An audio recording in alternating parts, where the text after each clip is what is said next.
Start out with a lump of clay, mold it, roll it out so it's about as long as a marker, form it into whatever shape you want.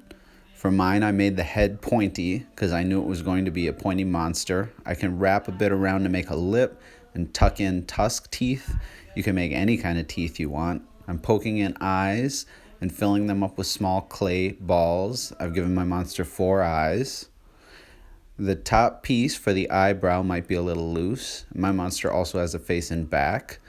When I paint, it will help seal on the eyebrow or any other loose pieces, so look for cracks. You can fill or fix things up with the paint, and then you can use Mod Podge, which is a clear sealer that will go on at first looking a little bit cloudy, but then it'll start to dry clear. So when you put that on, it's going to give it a texture, kind of like flesh, and figure out if you need to add any other details. For mine, I dotted the eyes black. And once you add your details and the Mod Podge is dried, you're finished. You made a monster.